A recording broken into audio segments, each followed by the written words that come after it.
আসসালামু আলাইকুম ওরহমতুল্লাহি ওবারাকাতু। সুপ্রিয় শিক্ষার্থীবৃন্দ, আজকে আমি তোমাদের সাথে আলোচনা করব কিভাবে কোনটার পর কোনটা পড়লে আমাদের পুরো সিলেবাসটা কমপ্লিট হবে এবং পরীক্ষায় ভালো ফলাফল অর্জন করা যাবে। তো আজকে আমরা এই ভিডিওটা দেখে যা শিখতে পারবো তা হচ্ছে লেকচার প্ল্যানের গুরুত্বটা, কিভাবে জেএসসি সিলেবাসটা কমপ্লিট করা যাবে, জেএসসি সিলেবাসের ধারাবাহিকতাটা কি এবং কিভাবে পুরো সিলেবাসটাকে মেনটেন করা যায়। তো তোমরা লক্ষ্য করবে আমি আমার প্রায় ভিডিওতেই এই কথাটা বলে থাকি। আমার ভিডিও ক্লাসগুলি মূলত বাস্তবতা ভিত্তিক ও গঠনমূলক, যা আমার ছাত্রছাত্রীদের সহজেই বোধগম্য হবে। আমি উৎপত্তি, বাস্তবতা ও গঠনের উপর ভিত্তি করে ধারাবাহিকভাবে পাঠ পরিকল্পনা অনুযায়ী শেখাই। লক্ষ্য করো, পাঠ পরিকল্পনা। আজকে আমি আমার জেএসসি সিলেবাস অনুযায়ী পাঠ পরিকল্পনাটা একটু এখানে আলোচনা করব। ফলে শিক্ষার্থীরা মুখস্থ না করে মাথা খাটিয়ে বুঝতে সক্ষম হয়। যাদের ইংরেজি ভাষার মৌলিক জ্ঞানের ঘাটতি আছে তাদের মাঝখান থেকে যে কোনো ক্লাস বোধগম্য নাও হতে পারে, তবে ধারাবাহিকভাবে ক্লাসগুলি দেখলে ইনশাল্লাহ বোধগম্য হবে।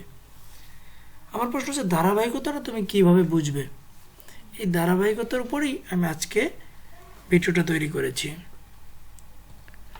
তো পাঠ পরিকল্পনার গুরুত্বটা কি একটু দেখো। আমি এখানে বাংলায় লিখেছি, নির্দিষ্ট পরিকল্পনা ও বিশেষ কৌশল ছাড়া পড়াশোনা ভালোভাবে আয়ত্ত করা যায় না, তাই লেকচার প্ল্যান দেয়া হলো। মানে আমি তোমাদের এখানে লেকচার প্ল্যানটা নিয়ে আলোচনা করব। বিশেষ কৌশল সমৃদ্ধ শর্ট টেকনিকের গ্রামার শিট ধারাবাহিকভাবে দেয়া হবে। এই কথাগুলি মূলত আমার লেকচার প্ল্যানের নিচে লেখা আছে, সেটা আমি তোমাদেরকে পরে শোনাচ্ছি। সাজেশন ভিত্তিক গুরুত্বপূর্ণ পড়াগুলি ধারাবাহিকভাবে পড়ানো হবে। ধারাবাহিকতা বোঝা জরুরি, কেননা ধারাবাহিকভাবে না পড়লে পড়া বেশি দিন মনে থাকে না। তাই কোনো ক্লাসে অনুপস্থিত থাকা উচিত না। বিশেষ করে যারা আমার সাথে অনলাইনে ক্লাস করছো তাদের কোনো মতেই মিস করা উচিত না, কেননা তোমাদের ক্লাসে যেভাবে পড়ানো হয়, অনলাইন ক্লাসের সময় বিশেষ করে জুম অ্যাপসে আমি যখন তোমাদেরকে পড়াই তখন যেভাবে বিভিন্ন বিষয় খুঁটিনাটি এই বিষয়সমূহ আমি বিভিন্ন দৃষ্টিকোণ থেকে বিভিন্ন উদাহরণ দিয়ে বুঝিয়ে থাকি, ভিডিও ক্লাসে কিন্তু অতটা এক্সাম্পল দেওয়া সম্ভব হয় না, শুধু মূল বিষয়টুকু আলোচনা করা হয়, যেটা বোঝাটা একটু দ্রুহ। তবে আমার লেকচার প্ল্যান অনুযায়ী সঠিকভাবে শুনলে বোঝা সম্ভব হবে। সর্বোপরি তোমরা যারা আমার কাছে পড়েছো তারা নিশ্চয়ই জানো আমি একটা বাক্য থেকে শতাধিক বাক্য তোমাকে লেখার কৌশল শেখাই, SW করাই। এগুলো করলে মানে এই যে আমি তোমাদের একটা বাক্য দিয়ে শতাধিক বাক্য লেখাই, এটা শুধু পরীক্ষায় না, মূলত বাস্তব জীবনেও যথেষ্ট জরুরি। সেটা নিশ্চয়ই তোমরা অনেকেই এখনই টের পেয়েছো যে আসলে এটার গুরুত্ব কতটুকু। যাই হোক, আজকে আমি লেকচার প্ল্যানটাকে মূলত প্রাধান্য দেবো এখানে। তবে আরও একটা বিষয়, এটাও কিন্তু আমার লেকচার প্ল্যানের নিচেই লেখা আছে যে অনেকেই পরীক্ষার আগে পড়া শুরু করে। এই একটা আমাদের একটা সমস্যা আছে। সারা বছর ঘোরাফেরা করি, যেই পরীক্ষার কথা শুনি তখন কোথায় বই আছে, পুস্তক আছে, কোথায় পড়বো, কোন স্যারের কাছে পড়বো, তো কীভাবে পড়লে ভালো হয়, তখন আমরা ব্যস্ত হয়ে পড়ি। আসলে বিষয়টা কিন্তু এরকম না। পরীক্ষার সময় পড়লে পাশ করা সম্ভব, কিন্তু বাস্তব জীবনে অর্থাৎ সত্যিকার অর্থে কিন্তু আমাদের ইংলিশটা শেখা হয় না। তো যাই হোক, আর একটু গুরুত্ব বললে, ইংলিশ জীবনের প্রতিটি ক্ষেত্রের সাথে অঙ্গাঙ্গিভাবে জড়িত, তাই শুরু থেকে ইংলিশ পড়া শুরু করা উচিত। যাদের অভিভাবক এটা বুঝেন না তাদের উচিত অভিভাবক নিয়ে শিক্ষকদের সাথে আলোচনা করা, যে অন্তত ইংলিশটা আমাদের আগে থেকেই বই পুস্তক কিনে ইংলিশটা আগে থেকে আমাদের পড়া শুরু করা উচিত। ওকে, যেটা বলেছিলাম, তার লেকচার প্ল্যান গুরুত্বটা অলরেডি আমি তোমাদের আমার লেখাগুলি পড়েই তোমরা বুঝতে পেরেছ যে পড়ার ভিতরে যদি ধারাবাহিকতা না থাকে তবে কিন্তু আমার পড়াটা আয়ত্ত করা অনেক কঠিন হয়ে যায়, কিংবা আয়ত্ত করলেও বেশি দিন মনে থাকে না, আমি একটা বিব্রতিকর অবস্থাতে পড়ে যাচ্ছি। তো এই জন্য একটা ধারাবাহিকতা থাকা উচিত, সেটা হোক ইংলিশ গ্রামার, হোক ইংলিশ ইএফটি আর কি, ইংলিশ ফর টুডে, যে বইটার কথাই বলো।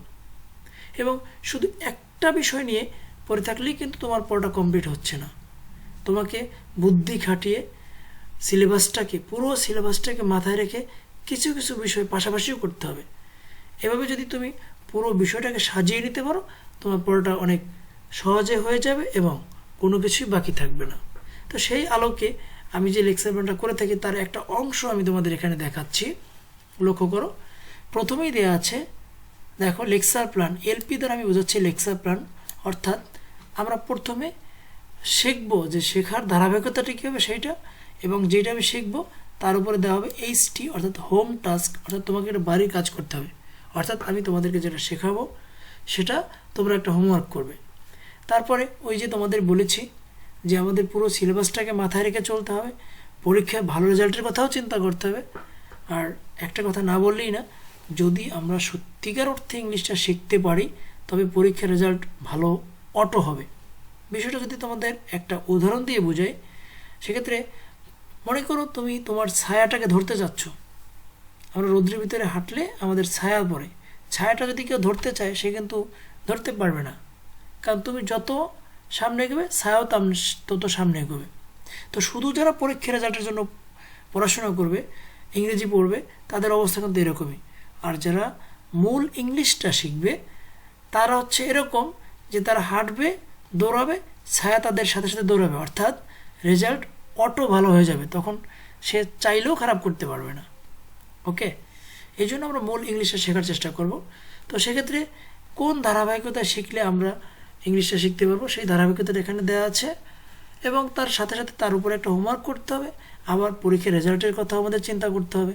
সো এই জন্য একটা সাব ওয়ার্ক, SW দ্বারা আমি বুঝাচ্ছি সাব ওয়ার্ক, অর্থাৎ একটা সাব ওয়ার্ক করতে হবে ফর ইউর এক্সাম। ওকে, এক্সামও বলতে পারো, প্র্যাকটিসের জন্যও বলতে পারো, কারণ এগুলি প্র্যাকটিস করলে তোমাদের ইংলিশটাও মূলত প্র্যাকটিস করা হয়, বিভিন্ন ওয়ার্ড মিনিং শেখা হয়, এই জন্য বিভিন্ন সাব ওয়ার্ক দিয়েছে। এবং অবশ্যই আমাদের একটা ফ্রি হ্যান্ড রাইটিং, এম দ্বারা আমি বুঝাচ্ছি মেমোরাইজিং, অর্থাৎ যদি এটা মেমোরাইজিং না, ফ্রি হ্যান্ড রাইটিং, অর্থাৎ কিছু না কিছু বিষয় সম্বন্ধে আমাদের একটু লিখতে হবে, কিছু না কিছু বিষয়ে দু একটা বাক্য আমাদের সেন্টেন্স আমাদের মাথায় সেট করতে হবে, যাতে ওই বাক্যের আলোকে অন্তত আরও কিছু বাক্য আমি তৈরি করতে পারি।